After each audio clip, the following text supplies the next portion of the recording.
Blood group की pregnancy में क्या इम्पोर्टेंस है। आज हम इस वीडियो में इसी के बारे में बात करेंगे।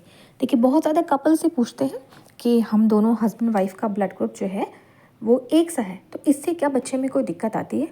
तो सबसे पहले इसी क्वेश्चन का आंसर देते हैं कि नहीं, अगर हस्बैंड वाइफ दोनों का ब्लड ग्रुप एक है तो इससे बच्चे में कोई दिक्कत नहीं आती है।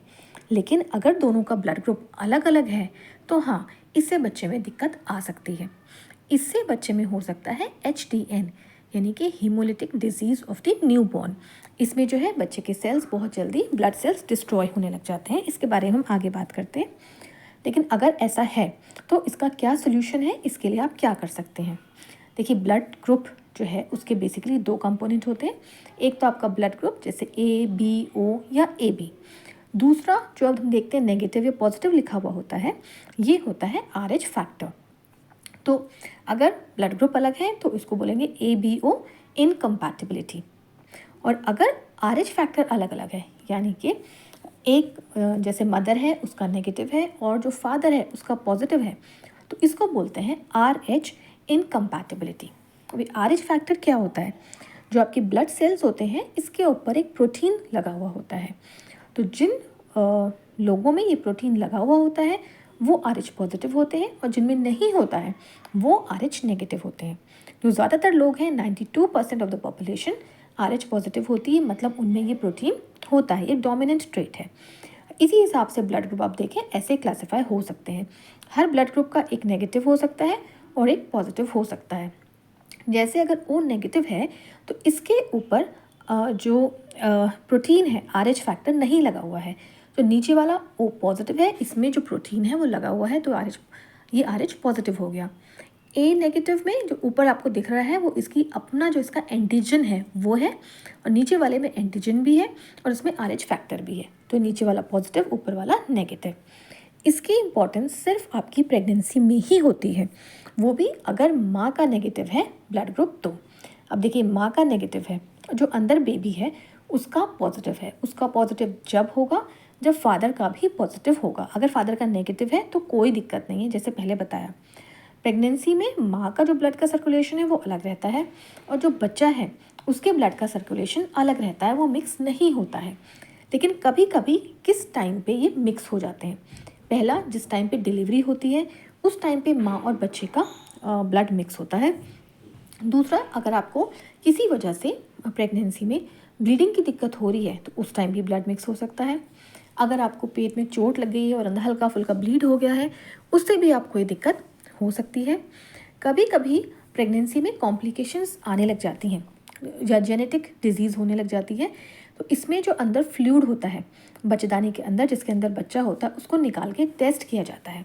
तो ऐसे कंडीशन में भी ब्लड मिक्स होने के चांस रहते हैं। ऐसे में क्या होता है, जब ब्लड मिक्स होता है तो माँ के अंदर नेगेटिव था और जो पॉजिटिव वाले एंटीबॉडीज़ हैं ये माँ के अंदर गई, तो वो इसके अगेंस्ट एंटीजन को समझ के इसके अगेंस्ट एंटीबॉडी बनाना स्टार्ट कर देती हैं। और जो आगे प्रेगनेंसी है इसमें जो अगर दोबारा पॉजिटिव ब्लड माँ के अंदर आएगा तो वो उसको डिस्ट्रॉय कर देगा और आपको जो है मिसकैरेज होने के चांसेस बहुत ज़्यादा हो जाते हैं। पहली प्रेगनेंसी आपकी कट जाएगी लेकिन आगे की प्रेगनेंसी में आपको दिक्कत होने के चांसेस रहते हैं। तो ऐसे में आप क्या कर सकते हैं। पहली चीज़ तो यही है कि आप अपना ब्लड ग्रुप टेस्ट करवाइए, और अपना ही नहीं, पहली प्रेगनेंसी में अपने हस्बैंड का भी ब्लड ग्रुप टेस्ट करवाइए ताकि पता चले कि कोई दिक्कत तो नहीं है। अगर आपका ब्लड ग्रुप पॉजिटिव है और आपका हस्बैंड का ब्लड ग्रुप नेगेटिव है तो ऐसे में कोई दिक्कत नहीं होती है। लेकिन अगर आपका ब्लड ग्रुप नेगेटिव है और आपके हस्बैंड का ब्लड ग्रुप पॉजिटिव है तो ऐसे में हम देते हैं इम्यूनोग्लोबुलिन्स। ये बेसिकली इंजेक्शंस होते हैं। ये जो है 28 वीक्स यानी कि 7वें महीने पे लगाया जाता है, हाथ में लगाया जाता है ऊपर। और दूसरा जो है बच्चा जब बेबी हो जाता है, ब्लड टेस्ट करने के बाद ये डिलीवरी के 72 आवर्स के अंदर अंदर लगाया जाता है अगर बच्चे का ब्लड ग्रुप पॉजिटिव है।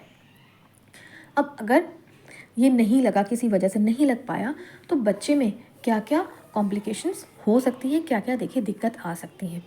अगर मदर की बात करें तो माँ को इससे कोई दिक्कत नहीं होती क्योंकि उसके अंदर तो एंटीबॉडीज़ बन गई हैं। लेकिन बच्चे के अंदर जैसे पहले बताया था HDN यानी कि haemolytic disease of the new born, ये हो सकता है। हीमोलिटिक का मतलब, हीमो मतलब ब्लड, लिटिक मतलब टूटना। इसके जो आरबीसीज हैं वो बहुत जल्दी टूटना शुरू हो जाएंगे। जितनी जल्दी टूटेंगे उतनी जल्दी वो नहीं बनेंगे। तो इस केस में बच्चे का ब्लड जो है वो कम होने लग जाएगा। ब्लड कम होगा, उसका जो है लिवर को ज़्यादा काम करना पड़ेगा, तो उसको जॉन्डिस ज़्यादा होने का खतरा है। लिवर जो है उसका फंक्शन ख़त्म हो सकता है, यहाँ तक बच्चे की भी जान को इसमें खतरा रहता है। अगर बहुत ज़्यादा बच्चे का ब्लड लॉस हो गया है तो बच्चे को ब्लड चढ़ाने की भी ज़रूरत पड़ सकती है। अगर बच्चे को जॉन्डिस बहुत ज़्यादा होता है, देखिए एक नॉर्मल होता है और फिजियोलॉजिकल बोलते हैं, और एक ये वाला होता है, तो अगर ऐसा वाला जॉन्डिस है तो इसमें बच्चे को फोटोथेरेपी की ज़रूरत पड़ सकती है, इसको ट्रीट करने की ज़रूरत पड़ सकती है। इसलिए प्लीज़ आप अपना ब्लड टेस्ट ज़रूर करवाएं अपनी फर्स्ट प्रेगनेंसी में स्पेशली।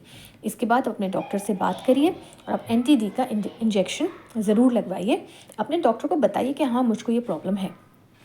अगर आप ये लगवा लेंगे तो ये डिज़ीज़ कम्प्लीटली ट्रीटेबल है, इसका बहुत अच्छा रिजल्ट है, कोई ऐसी टेंशन वाली बात नहीं है।